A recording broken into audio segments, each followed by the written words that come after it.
नमस्कार बंधुरा आमी लक्ष्मी लक्ष्मी फूड एंड लाइफेर आरो एकटी नतून रेसिपिते आपनादेर सकलके स्वागत। आज के आपनादेर संगे बेगुनेर एकटी दारुण स्वादेर रेसिपि शेयर करब। एटी सम्पूर्ण निरामिष और खूब कम समय खूब सहजे एटी तैरी करा जाय कोनो रकम झामेला छाड़ा। जारा बेगुन खेते चाय ना ताराओ किन्तु बेगुनेर एई रेसिपिटी खूब भालोबासबे, एतटाई भालो हय एई रेसिपिटी। ताहले चलुन शुरू करा जाक। एर जन्य प्रथमे आमी निये नियेछि बेगुन। आमी एखाने दुटो बेगुन नियेछि, तो एगुलिके एरकम लम्बा लम्बा करे केटे नियेछि, एकटु मोटा रेखे लम्बा करे डाटिटा समेत केटे नियेछि, एते करे देखते किन्तु खूब भालो लागबे। तो एर मध्ये एबारे स्वादमतो लवण और परिमाण मतो हलुद दिए बेगुनगुलोके नुन हलुदेर साथे खूब भालो करे माखिये निते हबे। और आमी एखाने बेगुनगुलो धोयार कथा बोलतेई भुले गेछि, आमी किन्तु भालोभाबे धुए नियेछिलाम। अवश्यई बेगुनटा आपनारा धुए नेबेन। तो एबारे आमी एरकम काना उঁচু একটা फ्राई पैन নিয়ে নিয়েছি। চাইলে এটা অবশ্যই কড়াইতে রান্না করতেই পারেন, তবে এটা যেহেতু বেগুনগুলো একটু লম্বা বড় সাইজের, তো আমার এরকম ফ্রাই প্যান হলে সুবিধা হয় মনে হলো, তাই আমি এর মধ্যে রান্নাটা করেছি। এর মধ্যে আমি দিয়ে দিলাম 2 টেবিল চামচ পরিমাণে সরষের তেল। রান্নাটা অবশ্যই সরষের তেলেই করবেন। এবারে এই তেলের মধ্যে আমি একে একে বেগুনের টুকরোগুলোকে দিয়ে দিচ্ছি। তেলটা কিন্তু আমি লক্ষ্য করুন গরম করিনি, ঠান্ডা তেলের মধ্যে বেগুনগুলো দিয়েছি। কেন দিয়েছি এখানে ছোট্ট একটা টিপস শেয়ার করি আপনাদের সাথে। বেগুন ভাজার সময় যখন গরম তেলে বেগুনগুলো দেবেন, বেগুনগুলো কিন্তু ঝট করে তেলটাকে টেনে ফেলে। তো এইভাবে যদি ঠান্ডা তেলে বেগুনগুলো দেওয়া হয় তাহলে কিন্তু তেলটা অনেক কম অ্যাবজর্ব করে বেগুন। তারপর যখন আস্তে আস্তে তেল গরম হবে বেগুনটা আস্তে আস্তে ভাজা হয়ে যাবে, তেলটা সেভাবে আর টানে না।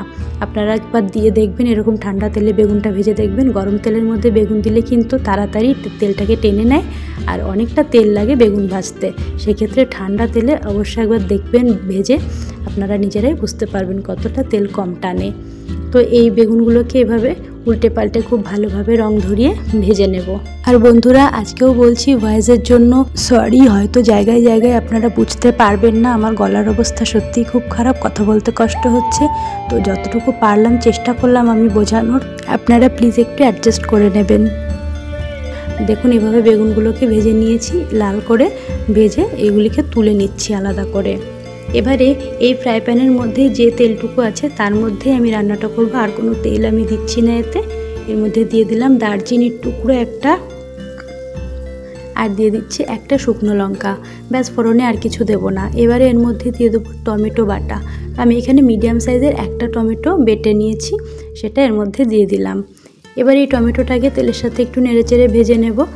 তারপর আমি এর মধ্যে দিয়ে দিচ্ছি 1 টেবিল চামচ পরিমাণে জিরে বাটা। আমি কিন্তু এখানে দোকানের কেনা গুঁড়ো জিরেটা ব্যবহার করিনি, কাঁচা জিরে বেটে নিয়েছি। আপনারাও চেষ্টা করবেন অবশ্যই কাঁচা জিরেটাই বেটে দেওয়ার, কারণ জিরে গুঁড়ো আর কাঁচা জিরের মধ্যে কিন্তু স্বাদের অনেকটাই ডিফারেন্স থাকে।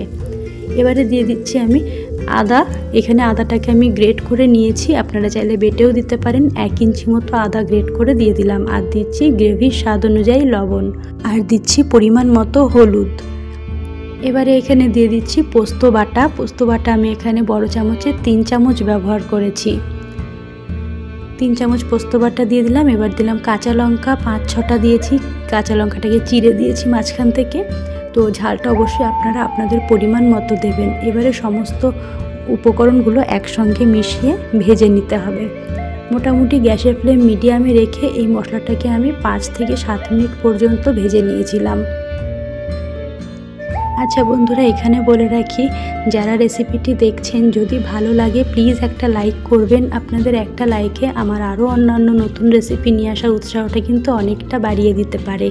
5 মিনিট পর মশলাটা যখন ভাজতে ভাজতে এরকম তেল ছাড়বে, দেখেই বুঝতে পারবেন মশলাটা পুরোপুরি ভাজা হয়ে গেছে। সেই সময় আমরা এর মধ্যে জল অ্যাড করে দেব। এখানে আমি একটু গরম জল ব্যবহার করেছি, এতে করে তাড়াতাড়ি হয়ে যাবে রান্নাটা। তো চাইলে ঠান্ডা জলও দিতে পারেন। আর জলের পরিমাণটা কিন্তু খুব বেশি দেওয়া যাবে না, যেহেতু এই রান্নাটা একটু গা মাখা হবে, বেশি ঝোল হবে না, অল্প পরিমাণে জল দেবেন। তারপর জলটা ফুটে উঠলে এর মধ্যে একে একে ভেজে রাখা বেগুনগুলোকে দিয়ে দেব। সমস্ত বেগুন দিয়ে তারপর বেগুনগুলোকে একটু উল্টে পাল্টে ঝোলের সাথে একটু মাখিয়ে নেব।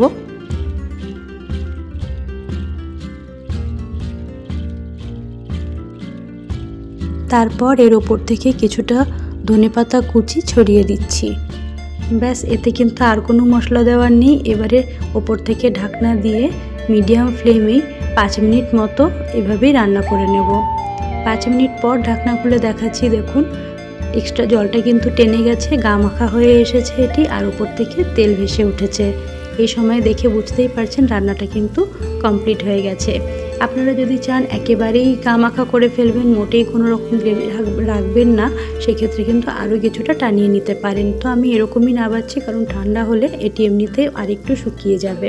তো এই অবস্থায় গ্যাসের ফ্লেম অফ করে এবার এটিকে পরিবেশন করে নিই চলুন। তো তৈরি হয়ে গেল আমাদের বেগুন বাহার, সম্পূর্ণ নিরামিষ একটি রেসিপি। নিরামিষ দিনে এই রেসিপিটি একবার হলেও ট্রাই করে দেখবেন, আশা করছি আপনাদের খুবই ভালো লাগবে। তো আজকের রেসিপিটি যদি ভালো লাগে তাহলে প্লিজ লাইক করবেন, কমেন্ট করে জানাবেন আপনাদের কেমন লেগেছে, আর বেশি বেশি করে শেয়ার করবেন। আর এই রকম রেসিপি আরও পেতে হলে চ্যানেলটিকে প্লিজ সাবস্ক্রাইব করে রাখবেন। তো সবাই ভালো থাকবেন, সুস্থ থাকবেন, আবার দেখা হবে আরেকটি ভিডিও নিয়ে। ধন্যবাদ।